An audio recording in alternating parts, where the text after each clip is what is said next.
How's it going, everybody? Welcome to the 2 Degrees podcast brought to you by the Play On Foundation. And today's lovely guest, I had the pleasure of going to New York with this guy back in the day, and experiencing him explore, the whole touring lifestyle of of an artist and what that all entailed. And it was a big learning experience for the both of us, especially. But Let's do it. everybody, we got Michael Mazze.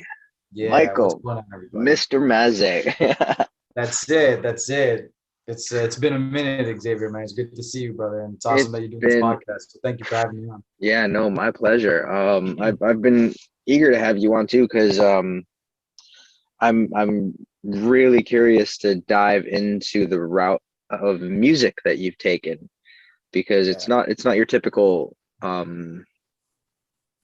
trajectory where people don't automatically think I'm gonna get my songs on TV, yeah, which I hear like is that's where the money is, when especially if you get onto a good show.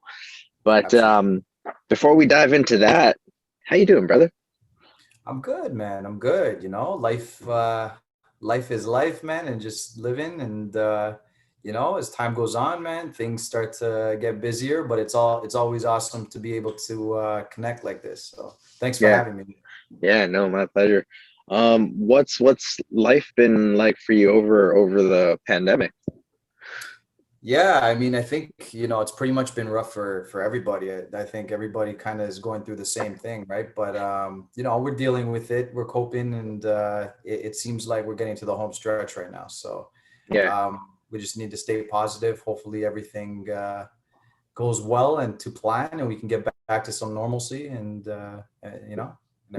What's been your experience, Yeah, personal and otherwise, where the yeah. topic of mental health and what quarantine has done, not to mental health, but I guess like how quarantine has kind of made mental health more of a issue that's on the forefront of people's minds. Yeah, absolutely, man. I think, for sure we all go through it, myself included. It's been a little rough. Obviously, we've had to adapt to a lot of changes quickly, right? So, yeah, it was a little bit hard on me at some points throughout, you know what I mean? Especially like being at home all the time, being in lockdowns, definitely takes effect, right? And Mm. it takes a toll on a lot of people. Not being able to live out your regular life, your daily routines are suddenly changed, and it's kind of like there's that sense of like what's next, right? So Yeah, it's been a little rough for sure, right? But we stay strong minded. We have outlets like music has always been my outlet, and it's you know given me an opportunity to kind of get through this whole ordeal. And I have a wife. My wife's been awesome through it too. She's kept me level headed. So yeah, it's been good. It's always good to have somebody that can relate, that can connect to you, and when you're feeling those ways, kind of bring you down yeah. from it. So yeah. What's been like, what's something new that you learned about your wife over the pandemic? She's patient, bro. That's nothing new, but like, yeah, I just learned she's extra patient, bro. Like, Uh, I'm a lot to deal with sometimes for sure. yeah, So, yeah, yeah, she's been patient throughout, man. She's a tough cookie. So definitely patience, brother. that's fair. How has it been affected your work? So going into music now, where because you've taken that route where you're exploring, like, how would you classify it when that's I guess the main source is when you're putting your stuff into shows? Like, what's the term for that? Like, it wouldn't be performance, it would be Like, you're talking about actual like live shows, things like that, or what do you? no, to like um film and TV. Oh, that's so placements. We call that like publishing. So Yeah, I'll kind of I don't know if you want me to get into the story now about kind of yeah, how that all started, yeah, but yeah, yeah. me and X, we go way back too. So X has been around, like you said, from times when we went on tour and we went through to New York, and like, he was there shooting the whole thing for me while I was performing in Times Square and things like that. So it was a really great opportunity, right? And I did a lot of great things as an artist, but after some time, I started to kind of think, how can I make this? How can I bring in money from this? Mm, You know what I mean? Like as an artist, I was making some good money and I was doing really well. Like, I had a lot of features like with YG, Mano. I had a lot of features with some big artists, writing for some big artists, but I'm like, okay, how can I turn this into some money? So I started to follow the money, and in music, where does that lead to? It leads to publishing. mm, So um, I met a producer, and we did some songs together. We did some really great stuff, and he had a publisher, and he's like, I want to connect you with this publisher out in LA. So he connected me with her. She wanted to hear a few songs. She liked what she heard, so she's like, let's create a little bit of a library. Let's see who picks it up. And yeah, lo and behold, man, we put it out, and I started getting placements left, right, and center. So I started doing things for MTV, VH1, Netflix, CBC, CTV, a lot of Canadian stations, a lot of American stations. And then I started doing a lot of music for soap operas, like background music. So it mm. was actually pretty dope to have my music being played there.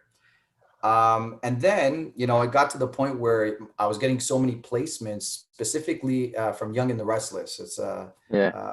a soap opera out here. And so the producer from the show actually connected with me and said, instead of going through a publisher, we'd like to like directly have your library. Um, Mm. we'll get you placements all the time, right? So every episode, I started getting placements on like every single episode. And it was good because it's an international show, so this Yeah. this this show gets aired all over the world in different languages, but my scores are still in the background. So that's where the money is, right?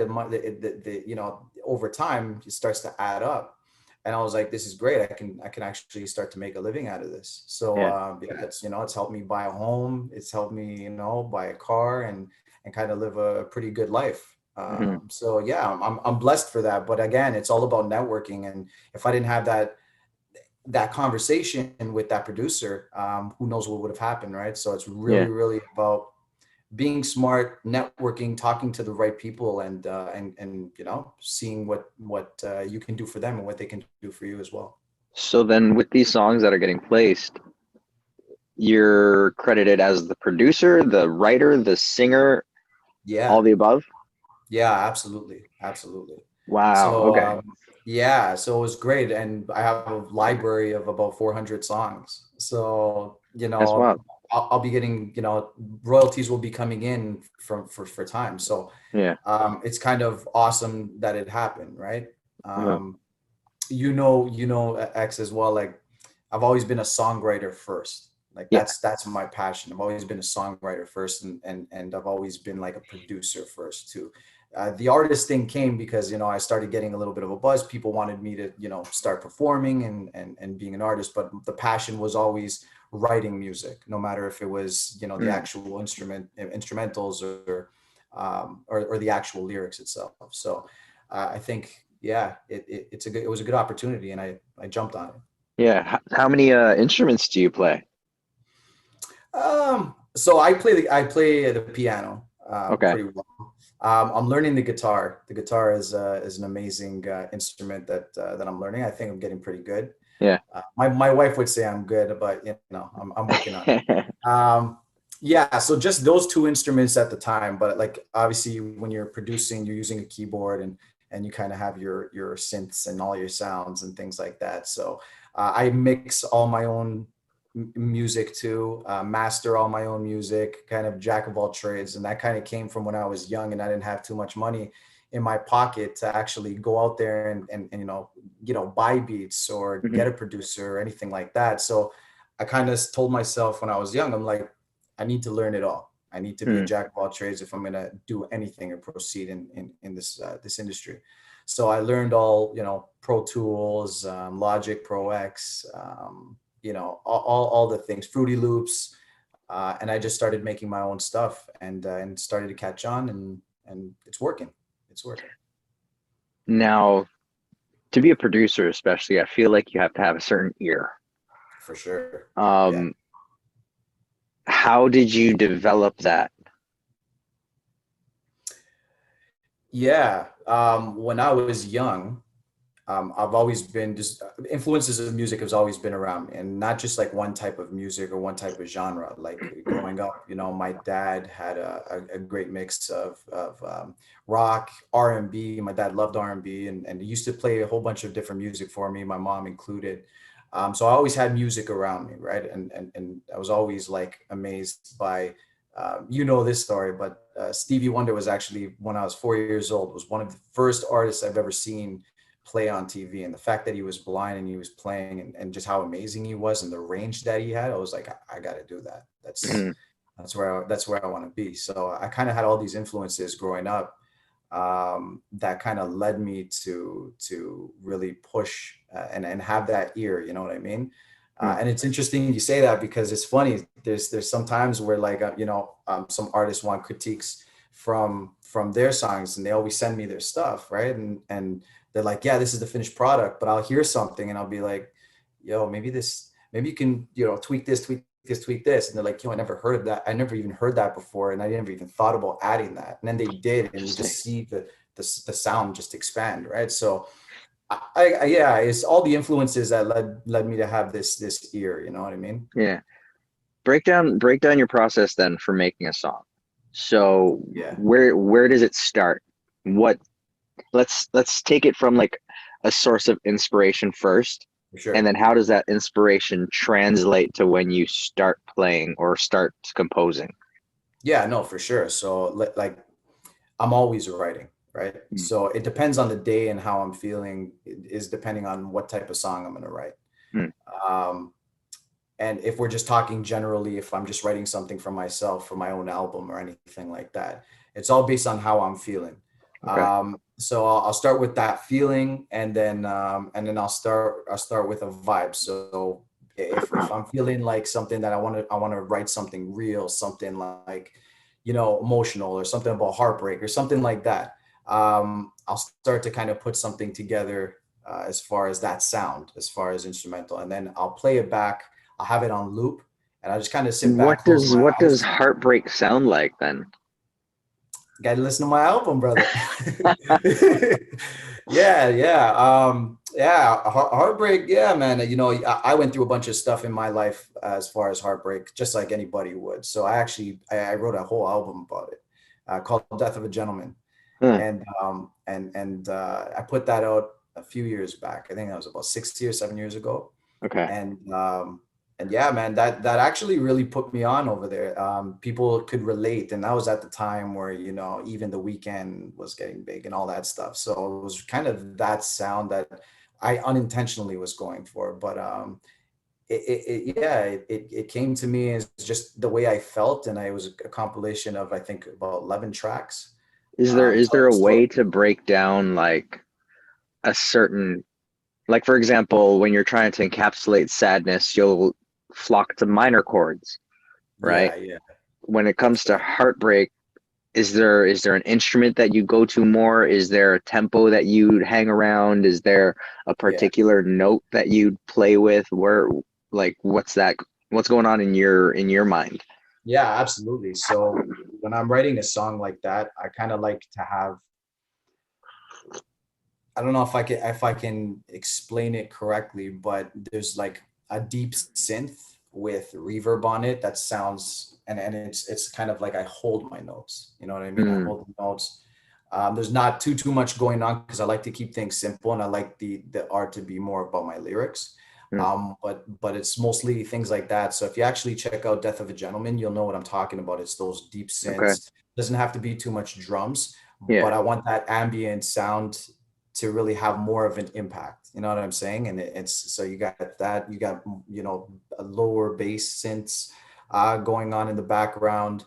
I love the piano sound just in general, but with some reverb and kind of expanded too. So I use a lot of that. Um, Things like that, yeah, and it just start to mesh things together, and whatever the sound is, and as long as it's in my range, I do have kind of a wide range when I'm singing. But I like to kind of keep things on that end, either, really like kind of either low, or I like to go with the falsetto, right? Mm, So that's kind of what I do. That's kind of the process. But it's just something that comes to me, man. It's one of those yeah. things where you're feeling it, and then I just shut my eyes and I start writing, and Mm. just start thinking back, right? So yeah. Lyrics first or music first? Typically, what I do if I'm making a beat, I'll have maybe a couple of sounds, a couple of like I kind of start off with something, and then I'll start writing. I'll start the writing process, and then from the lyrics, I'll record, and then I'll build on the beat, right? Mm, So I'll start layering the beat, and then kind of making it a full sound. But yeah. yeah, I would say you need some type of sound. There's some songs where I literally would just like I'll write a verse and a hook real quick, and I'll be like, wow, this is crazy. I got to find a melody to this. So I'll go on and start looking into that too, right? But it all depends on the song and on the day, how I'm feeling, right? Mm, It's yeah. yeah. Um, can you share of, I guess, your experiences of things that you tried and it didn't have the same outcome or the expected outcome? You mean Like as far as like a song that I was working on and it was something that I more kind of so in the flopped vein in? of you trying to find a footing somewhere. So whether it's trying to find a particular sound or fall into a particular genre and it didn't work, Yeah. or especially with our generation, we had we were the generation essentially to break into YouTube and then break into um, Twitter and then break into Instagram and then Sure. TikTok. So it's like, what avenues did you try to take with what intent and it didn't play out? Like to get the music out? Yeah, Yeah. Social media is a tricky one for me too. When it comes to that's the what I'm trying to figure out because like there's so yeah, many yeah, musicians especially that are trying to utilize so many different platforms. Like right now, yeah, one big one that kind of blew up over the quarantine was Twitch. So you exactly. have like people doing concerts now Right. via that app. So it's like I'm curious if Yeah. there is like a better medium for social media. Yeah, see, for me, it's been difficult. Like when I'm a creative person when it comes to like building a song and like making a song from start to finish, from the mixing to mastering to the producing and everything. But when it comes to social media, that's where I have the issues, and I've had to have a team kind of help me out with that in the past. Hmm. So yeah, I mean, I use Instagram for sure to try to get my stuff out, and I tried. And if you kind of go to my Instagram page at Michael Mazze, if you kind of go down, you'll see I kind of tried to build the page in a way where there's a lot of artwork that speaks to my music. And I did some really cool stuff, man. I did some photos of like things that kind of applied, and I got a lot of good feedback from that too.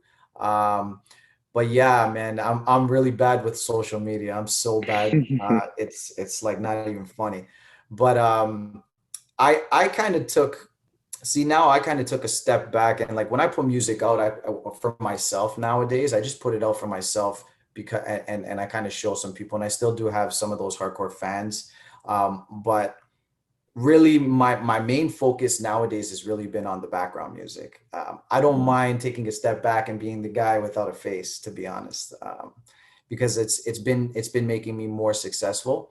Nowadays I'm trying to be a family man too, so I can't be talking about all those things I used to talk about. But I gotta kind of change up. No, but yeah, it's been difficult with social media and those platforms and certain things. You're talking about Twitch. Twitch is a big one. I Yeah. think right now TikTok is a big one. Um, I haven't tried TikTok yet, but and the reason why is because I'm trying to figure out how I can utilize it. Yeah. But TikTok is an avenue I'll probably take to and push some of my music as well. What prompted that thought of I need to be the front man. Because I'm a musician, I need to be the face of it. And then how it evolved into, you know what? I like not being the face. Yeah, no. Like I was saying, when I was younger and I first started off with music, my main passion was like writing music. It Mhm. was like writing for myself, writing for artists. That was what my main goal was. But then when I started actually laying things down and I started writing for people, they they they're just like the versions that I was putting on. They're like, you should do this. You should do this, right? Oh, And dope. yeah. So that's when I actually started really pushing hard as an artist, I, right? I was I thought you were gonna go in the direction of I was writing for these guys and I just didn't like what they were doing with my music, so I just said, fuck it, I'm gonna do it. Hey, some of that too. Some of that too. I'm not gonna Fair. lie. But yeah, no, it's just I started to get a real good reaction from people, and I started to build a fan base. And I'm like, okay, listen, if I'm starting to build this fan base, then that means if they're feeling like this, there's probably a lot more people out there that are feeling like this. So that would feel like it if they heard my music. So I started putting music out and I started, growing my fan base. I had a big team. Xavier knows, again, he was on tour with me. And so we started doing some big things. And then I got on stage and I started performing, and man, like just the feeling of being on stage performing, especially in front of thousands and thousands of people. Um, the adrenaline rush there is amazing. Right. Mm. So, some would say I had the look. I didn't think I had the look at the time, but I try to compensate with my singing, with my music, and I was doing pretty good, man. And I started to love being an artist. Mm. But then it came to a point in time where there's a lot of politics in music, especially when you're politicking with there's certain people that when there's too many hands in the bucket, your music starts to change. Yeah. And that's what was happening with me at one point. My music started to change, and it wasn't a direction I wanted to go. But the advice I was getting is go do it because it's mainstream. It's mainstream, right? Mm. And I wasn't being true to myself as an artist. And then again, there's a lot of politics in music, especially when you have a manager and things like that, producers. Um, Everybody wants something. You know what I mean? And it got to that point where I was like, I started not to love music anymore at one point. Mm. And that really hit hard with me because that's my outlet. That's what I turn to when I'm having a rough day is my music, right? And when I started to like not like music anymore, I'm like, what am I doing? Mm. So I started to change up, and I'm like, look, I don't want to be the front man no more. You know what I'm saying? I'm like, I think I'd be a lot better um, being the guy that writes the lyrics, being the guy that composes, you know what I'm Yeah. saying? And it came at a good time where I met that producer who connected me with the publisher out in LA because, you know, now I love it again. You know what I mean? And I can do Mm. music my way, the way I want. And it's respected. And it's being, you can tell that from the placements that I'm getting all the time. So that's kind of what the whole process was for me. Okay. And yeah, Is there luck aside, because being an artist to garner any type of success, if you will, involves sure, so much luck. But that absolutely. aside, is there any formula to get, noticed by the right people? Yeah, formula. That's the Mm. question, man. That's the Yeah. question. It's crazy. I just watched the first episode. I don't know if you've seen it, but of Genius, Kanye's. No, not It came, yet. yeah. So you definitely watch that, and you Okay. kind of see his whole process and stuff like that too. And it's kind of like a similar thing. I don't really think there's a formula. I think the biggest thing is networking. And it's the more people you Mm. know, the more opportunities you're going to come across. And you really got to put yourself out there. You have to exude a certain type of confidence in your abilities, because not everybody's going to look at your or hear your music and be like, wow, this guy's the best. It's going to be a lot of people that don't like it. There's going to be a lot of people that may like it and just may be hating, right? Like there's a lot of that in the music industry. Mhm.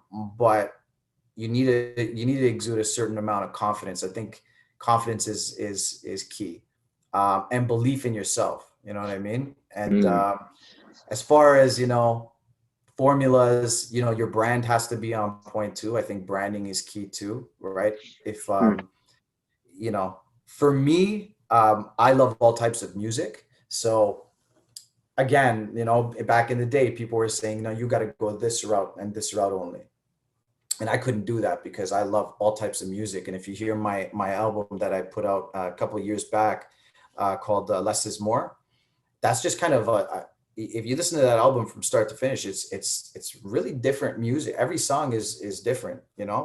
um, and that's kind of where I am with that. Mm. So as far as formula, everybody has a different formula, but I think you got to put yourself out there. You got to network. You got to exude confidence in yourself. Even if somebody's telling you that something is not the greatest, obviously you want to take feedback. So make sure you take constructive feedback. But if you believe in something so much, stick to it, push it. And again, if you watch Kanye's documentary, man, he did the same. He did the Mm. same, and look where he is. So. Yeah.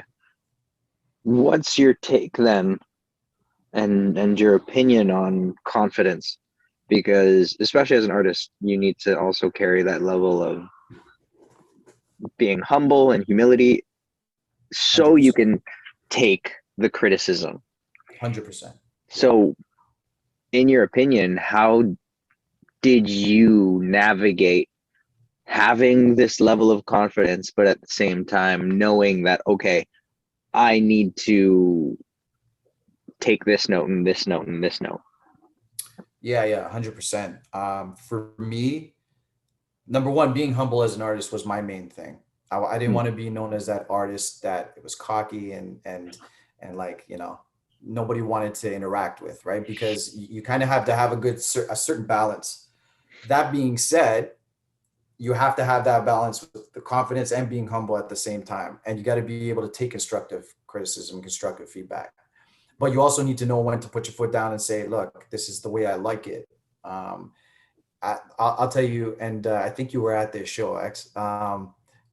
I did a show back in the day, and the my main thing, I love writing R&B and hip hop. That was like my main Mm. genres. And I remember being at this show, and I walked in, and it was I was on the list, and there was a whole bunch of artists as well, a lot of great artists. But I came in and I heard the announcer, and he wasn't saying it directly to me, but he's like, "Yo, who is this guy?" Like, he was kind Mm. of saying some stuff, right? And my manager turned to me at the time, and he's like, "Yo, don't listen to this guy." I'm like, "No, it's okay. It's cool." Um, One thing that I am is when somebody puts me in a box like that, or kind of judges right away, I have no choice but to show them what I'm all about. Mm. So I remember getting on stage, and I absolutely killed the show, went nuts. I remember like everybody was going crazy too.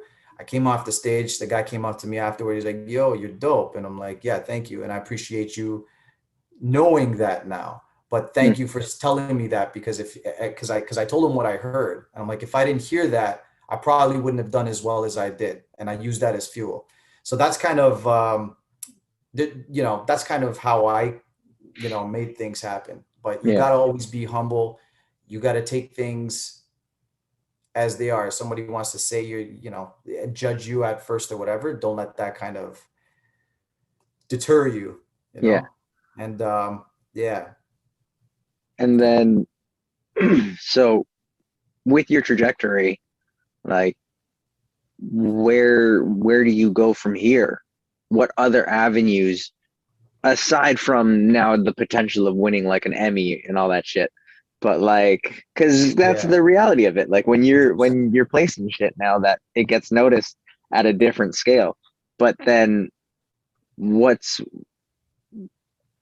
not to say what else are you working for, but Yeah.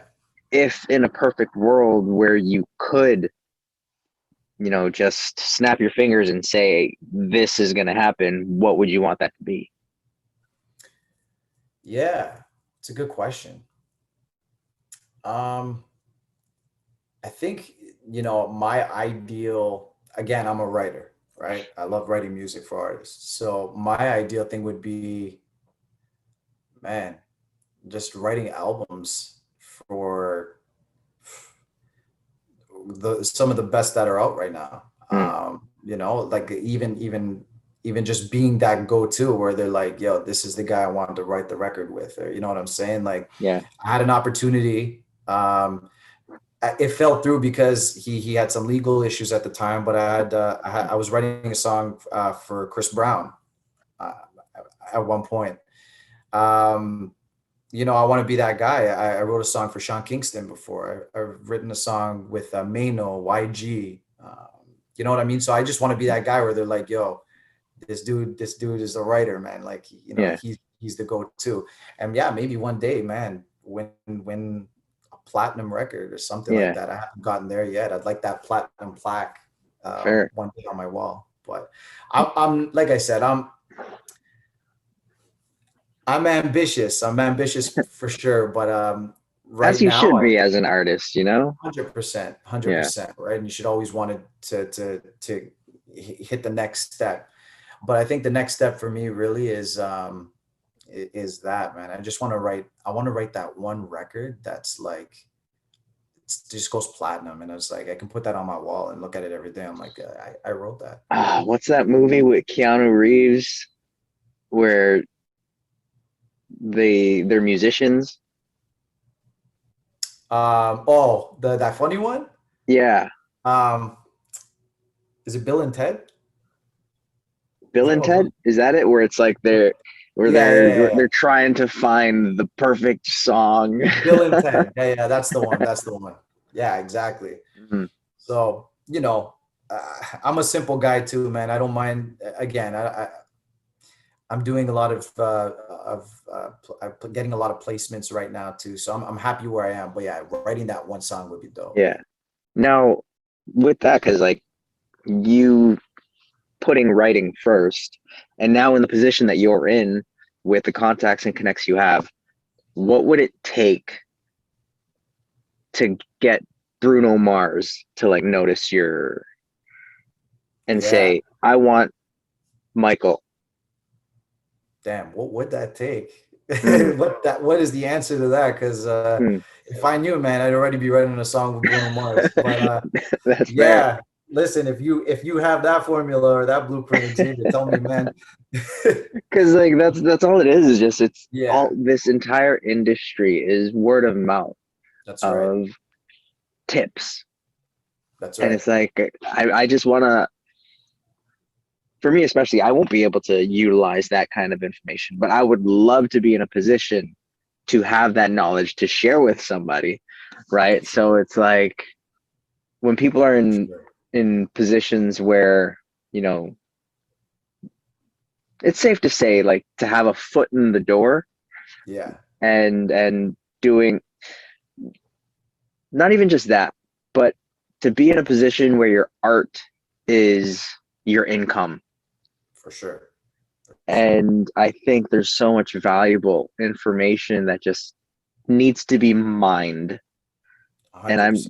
that's the purpose of this podcast is bringing guests on and just like hoping that, you know, there's gems that they can drop that help somebody else. Yeah. Right. I would So say honestly, the main thing is never stop connecting with people, man. Never stop mm, networking. Like use what's a every connection single that you made that you didn't think was going to be big, but it turned out to be something big? yeah. I would say the YG one. Mm, Um the Y writing a record with YG, and now like that song, and they got me to do the hook on it. So we put it out, and that one's at like 8 million right now, 8 million views on YouTube. mhm. But like that one, you take a shot in the dark sometimes, and you DM someone, or like, you know what I'm saying? Just, Yeah. yo, listen to this, or or whatever. And that's kind of how that happened too. And I got connected with YG to do that song and with Peter Jackson as well.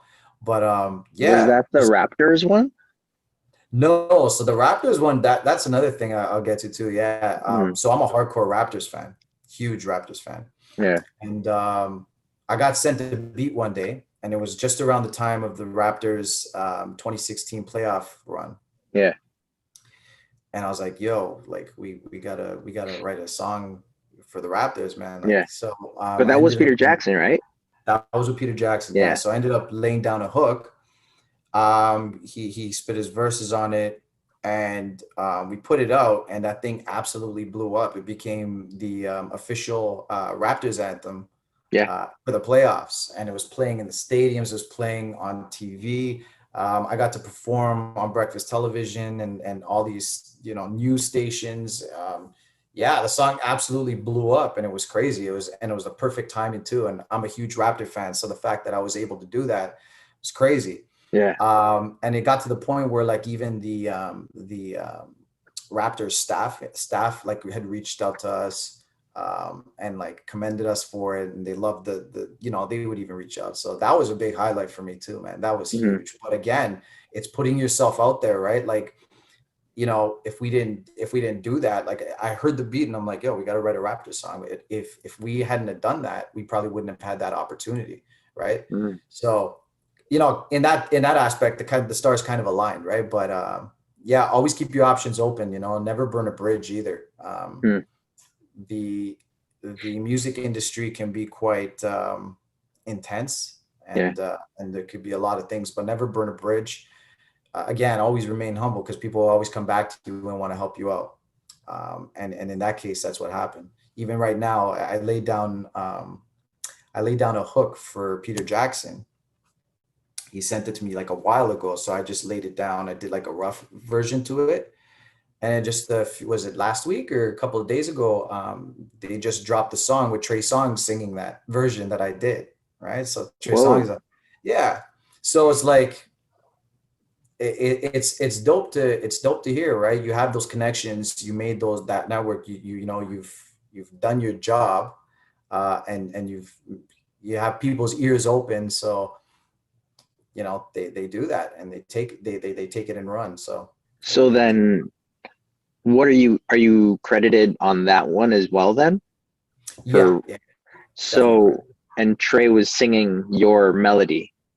Yeah, like verbatim. So it was crazy because he That's took crazy. everything I did. Yeah, it was sick. So he took everything I did and used it. And I was happy, man. I showed my wife, and my wife's like, yo, yeah, yeah. So it was cool. It was Hmm. cool. And it was unexpected because I didn't even know about it till like not too long ago too. So really, really cool stuff. What kept you going? Because with this industry, like I know for a fact you got so many more no's than yeses. For sure. And so where did that drive come from? Again, it all comes down to the love of music, man. Like I love music, Hmm. and it's like I say, it's what gets me through the day, man. I have that outlet that if I didn't have that, man, who knows where I would be right now. And I Yeah. feel like everybody needs an outlet. But yeah, that's what's kind of kept me going, to be honest.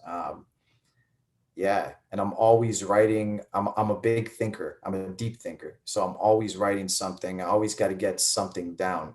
And I'm an artistic person, and it's like if I don't do it, I'm not being true to myself. And if I'm not being true to myself and who I am, then I'm not going to be happy in life, right? So, and it's cool because I have a wife who's musical too. She sings too, so she's always supportive of it too. She's a big fan of mine, obviously, and she keeps me going too. So it's good to have somebody in your corner that'll kind of push you too, you know. Yeah. Is it safe to say then, even if you weren't getting paid, you'd still do music to some capacity then? 100%, man. Yeah. Because like the money's good, right? And obviously royalties are nice, but like minus all of that, again, it's what it does for me internally. It's what it does for me mentally, emotionally, is what means the most. you know. And I Mm, had a good run. I think as an artist, I had a good run. I did a lot of cool things that not a lot of people could say they've done. Like I performed for football games, basketball games, like Leaf games, right? Like I've done a lot of crazy things.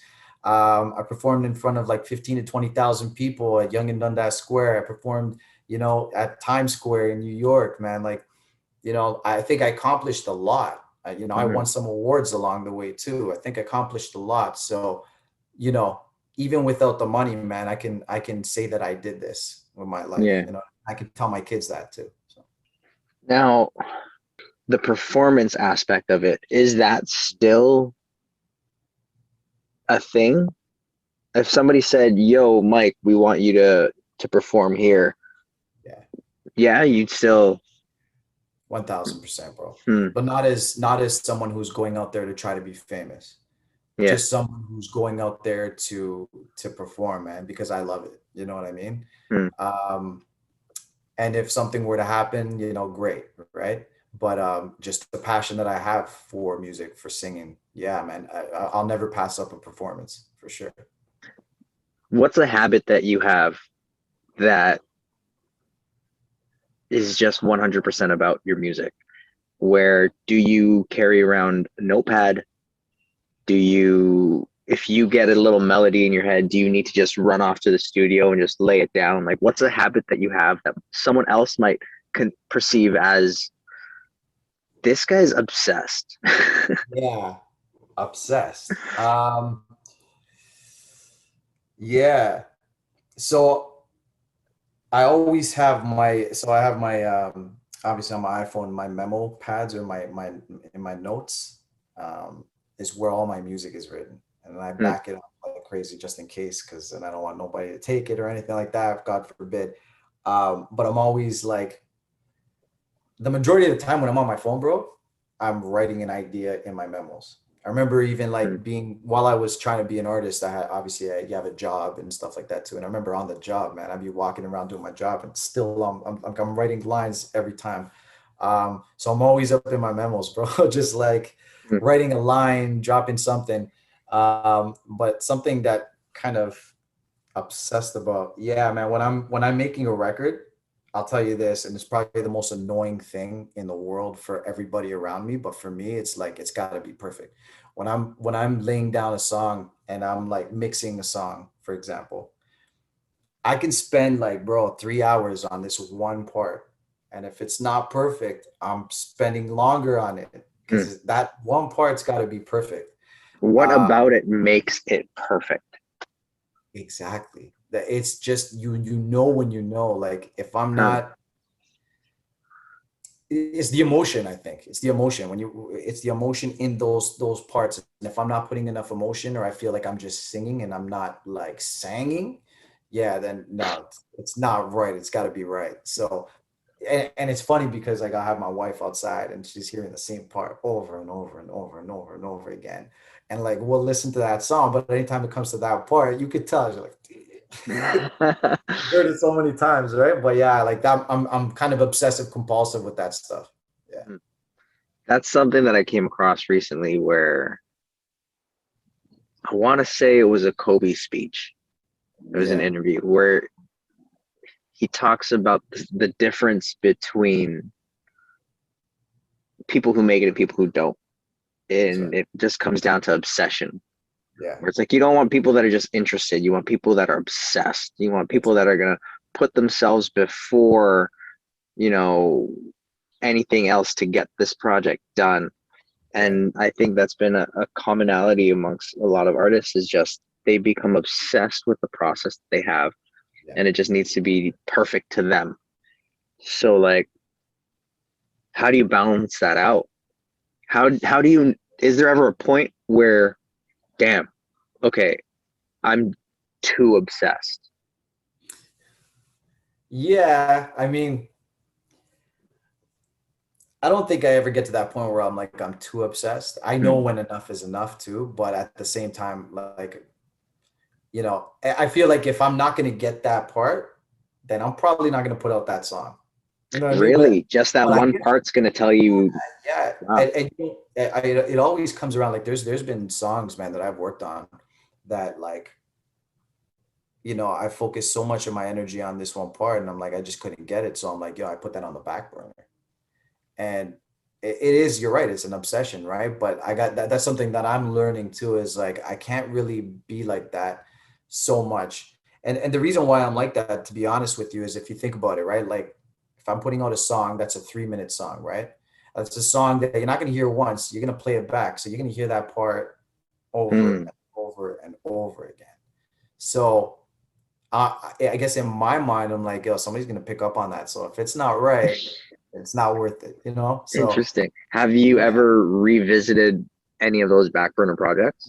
for sure, for sure. I'll revisit it and then I'll be like, yo, you know what? Instead of this, I should probably put then I'll lay something else down and be like, yo, this is perfect, right? Hmm. And then I'll put that out too. So I have a few of those still on the back burner. So I always kind of, on Yeah. a regular day, just go back and listen. Yeah.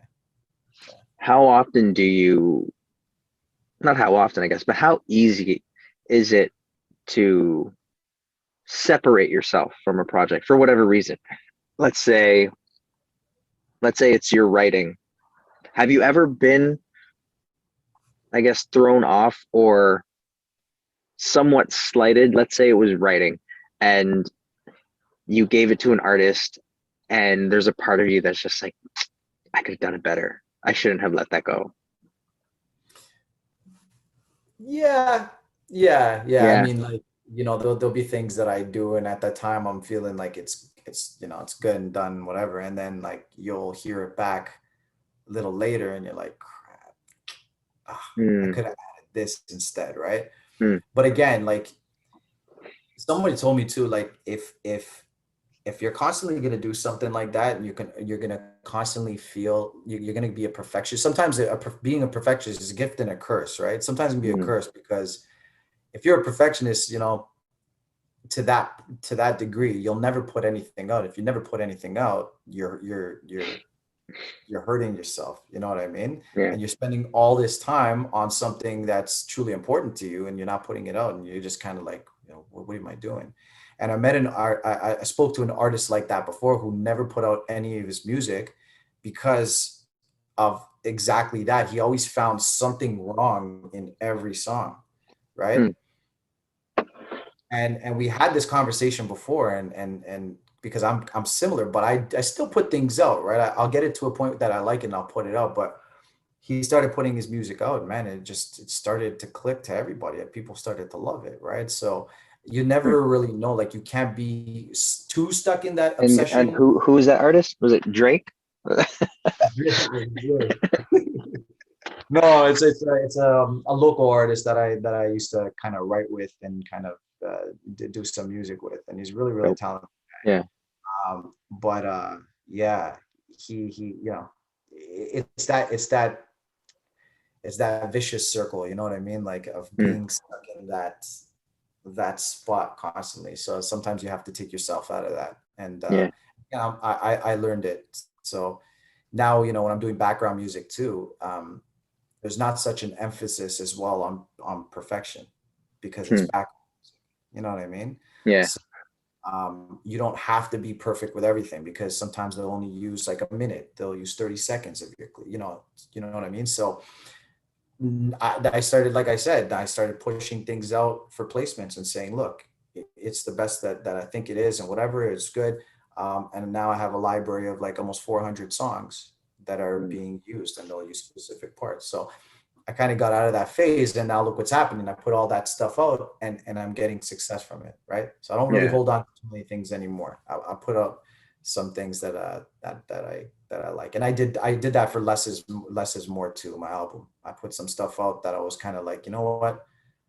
Yeah, let me put it out. Let me put it out. I can't hold Yeah. on to too much longer. And it got good feedback. So yeah. Have you ever been presented with an opportunity, especially because you're already in the TV world, where to do jingles and placements for Oh, commercials?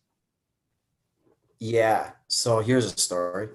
Oh boy. A couple of years back, I got approached by Procter and Gamble Wow. do a Mr. Clean commercial for the Super Bowl. So yeah, So that was a crazy like opportunity there. They sent the clip without any of the music or anything of the background or whatever, and then I had to kind of place it, right? Mhm. And I did this with, remember the producer I was telling you about? So his name is Ryan Bowles, really, really, really awesome guy. That hooked me up with the publisher. So it was Mhm. kind of something we were kind of collaborating on together. So I was gonna So do the then vocal. was this Super Bowl thing before the publisher? No, no, no, no. This Okay, was at the same time, but gotcha. this was kind of a different situation with Procter and Gamble. So this was, yeah, separate from that. So they approached and they're like, yeah, we want to do this. We want to make we want a specific song in the background, and actually not specific. They're like, go crazy, let's see what fits. So I remember I was like, yeah, that's exciting, man. Mm. So I did like a good 7 different things, and the one that they actually chose one that they were gonna use, and I was like tripping out. I'm like, yo, I'm like my this commercial is gonna be playing during the Super Bowl. Like this is huge.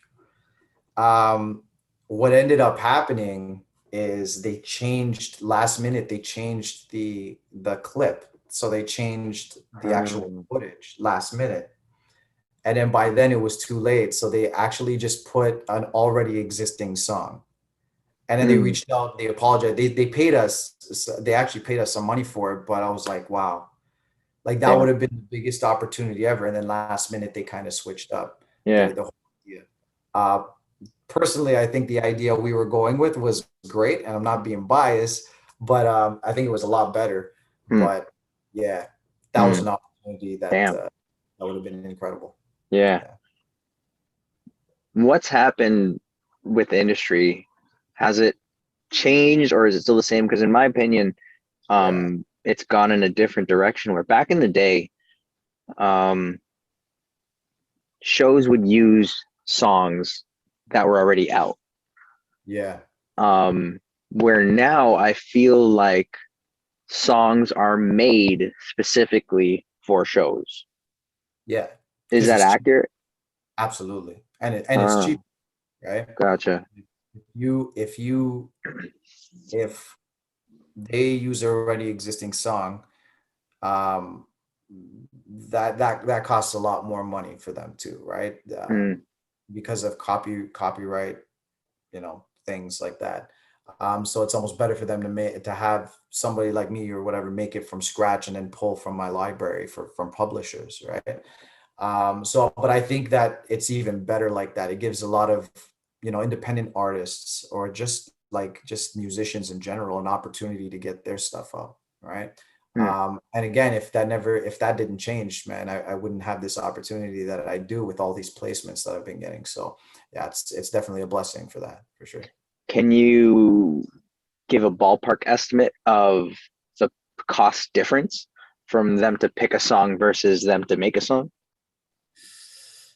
I couldn't, you know why? Because depending on who, so for a song that's already out, Yeah. right? Let's say like, I don't know, let's say like a weekend song, right? If let's say a show wanted to use a song from the weekend. Mm, One song from the weekend is composed by not only one person, it's not written by one person, whatever. It's like there's so many different mm, people that are part of that one song. So what happens is if you use that song, you got to pay out all these people. So it costs a lot more, right? gotcha.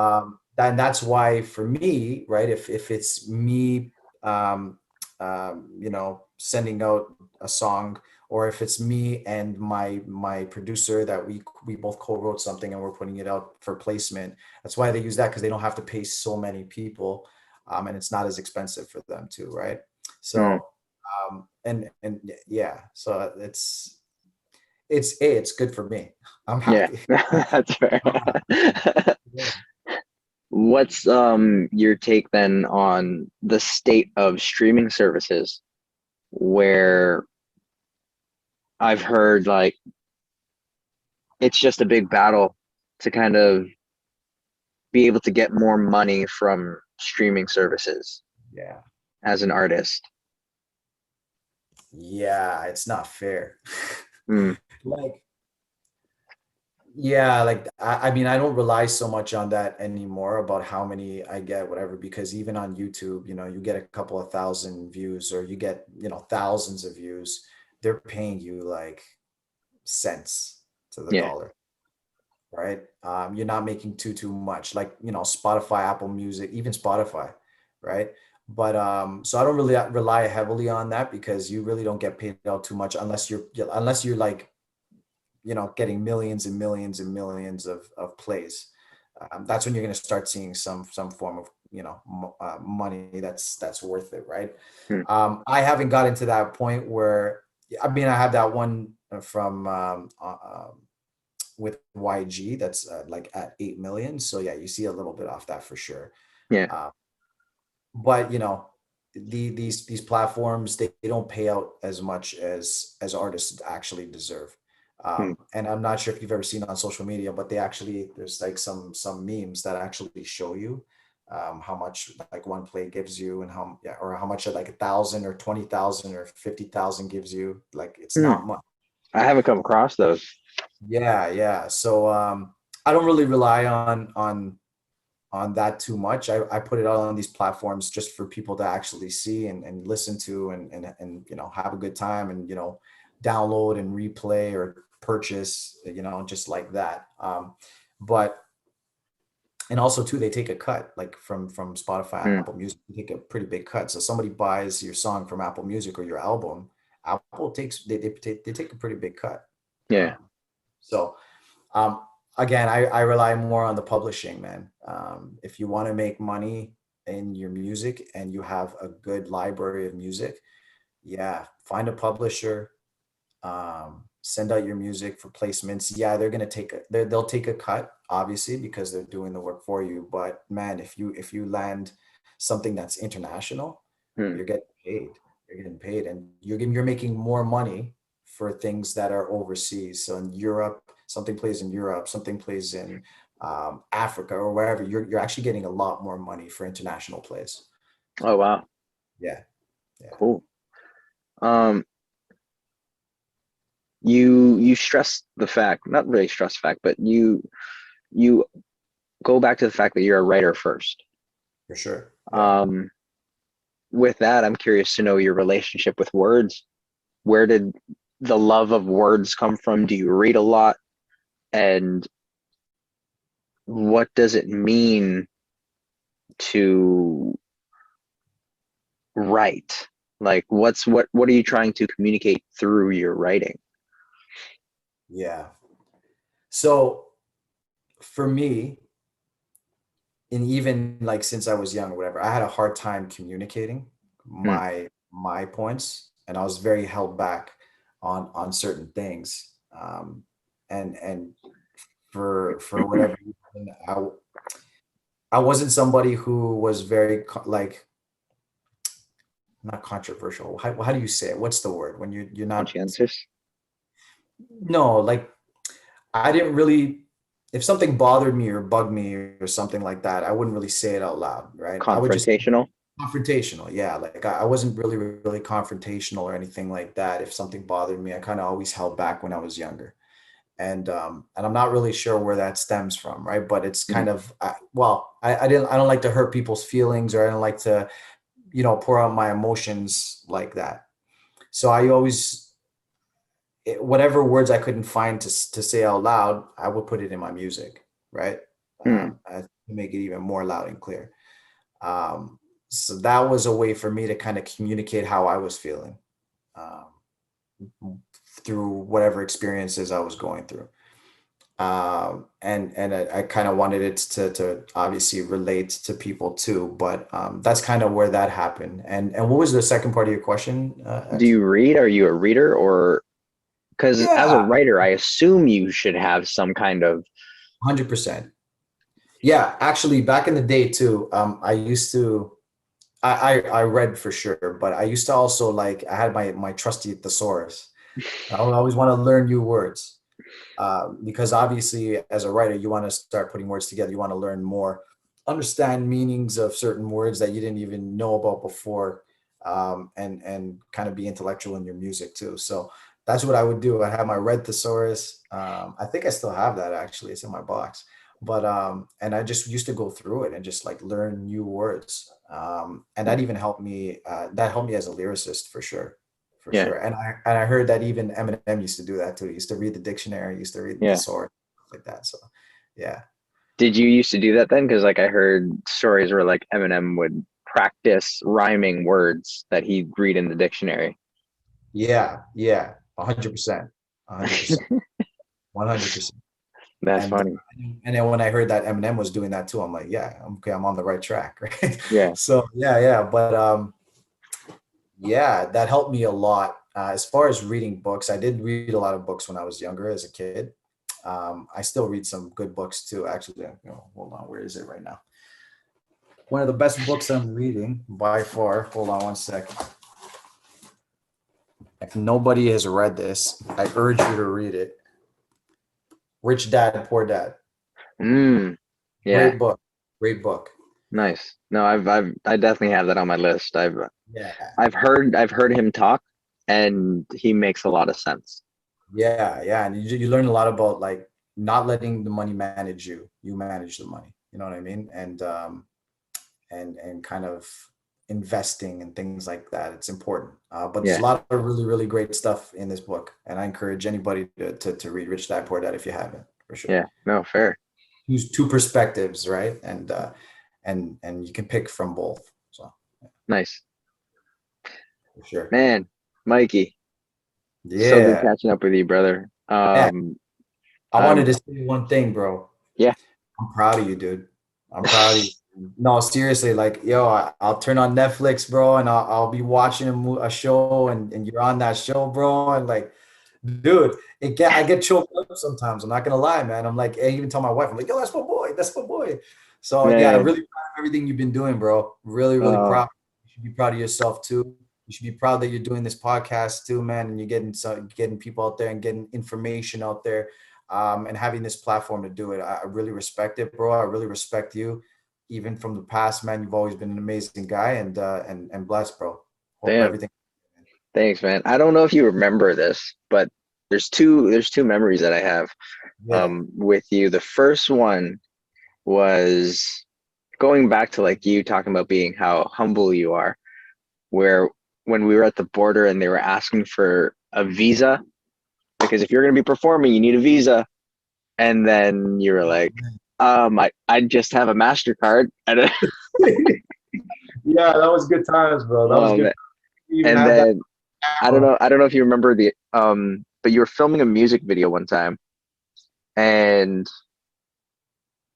you invited me out to like record it because that's when I was making videos and stuff and doing Yeah, like all that YouTube stuff. And then, but I had my camera and I was trying to do some fancy shit and it was yeah. inside a club. And I remember just leaning it over the rail and then it fell off the mount and my camera just dropped and it just I think I. shattered.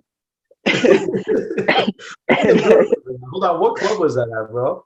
Was that oh at man, the party video shoot? yeah, That yeah, was. Yeah, yeah, yeah, yeah. I think I remember that. yeah. Yeah. That was And that, hilarious. We can I, laugh about it now. oh man, yeah, right. Because like, especially then, I was like, "Fuck, that was my Yeah. camera," and it million pieces. And I just remember, well, guess I'm gonna go now. And I Oh, remember just leaving, and I just my head was down the entire way home, and I was just like, "Man, I need a new camera. I don't know." shit, man. Yeah. No, I know, man. Friggin', it's crazy how quick time flies, bro. But Yeah, man, yeah, I'm happy that we're still connected, dude. I'm happy about everything you're doing, bro. Every time I see you on TV, like I said, man, it's awesome, bro. yeah. And I think what reconnected us was that Raptors thing was when because like I started following it closer than usual because I was in the commercial. There was a commercial with like the fans and the reactions to the games and stuff, and I was in the commercial. So then Oh, because of that, I yeah. was like, yeah, man, I think I should push this commercial more and find ways to like think. And then it led me back into seeing your song, and I was Yeah. like, yo. he's still doing it. Dope. Yeah, man. Yeah. So no, likewise, man. I'm so thrilled that you're still fucking going hard at it, and you're leaving your mark, even though it's a faceless mark. Like you're Okay. still in it. So I'm looking forward to, all the success that comes with this avenue because one, I don't know anybody else who's placing music as much as you are, Awesome. and two, just in general, man, like I I love seeing Toronto people succeed. Yeah. And like, yo, So, bro, and that's the hidden gem right there, man. Like if you, I can't stress this enough. People want to make money in the industry. You can. And sometimes taking a step back is actually taking two steps forward. So don't mm, worry about if you, I know everybody wants to be, the face of, being an artist and things like that, but there's so many options out there where you can have a career in music. And you just got to be smart about it and like follow the money and mm, follow the love too, man. Like if you love music, don't let not being an artist deter you from that. Like, there's ways. So before you leave, break that down for me. How did you follow the money? yeah, like I said, man, I thought to myself one day, I'm like, listen, being an artist is great, but I came to a crossroads where I'm like, I don't know if I want to be an artist anymore. But I'm like, how can I be in the industry still, make a good living out of it, and not be an artist because it just wasn't there for me Hmm. anymore. So again, I started thinking, I started doing some research, and then I met Ryan Bowes, who's my producer, and we did some music, and then he connected me with a publisher.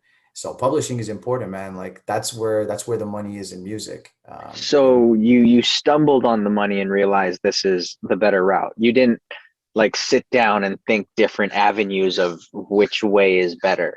no, I actually did. So I knew that publishing was the way to go, but it just so happened that, Ryan, the producer connected me to Hmm. his publisher out in LA. So again, like networking comes back to networking. Like if I didn't know that producer, if I didn't work with him, if I didn't network the way I did, I probably wouldn't have had that opportunity. Right. Hmm. So set yourself up, always network, make sure that you're meeting people, you're talking to people, and you just never know. Fair. Dope. Awesome, man. Appreciate you. Thank you, Max. I appreciate it, brother. Thank you so much. Everybody, thank y'all for tuning in. The 2 Degrees podcast brought to you by the Play On Foundation. Michael Mazze. Check him out. Google him, Spotify him, check out his music. And of course, if you're listening to some of your favorite shows, you might even be listening to him there. So keep an eye out for whatever else he's doing. But other than that, everybody, thank y'all for coming out and maging kayo.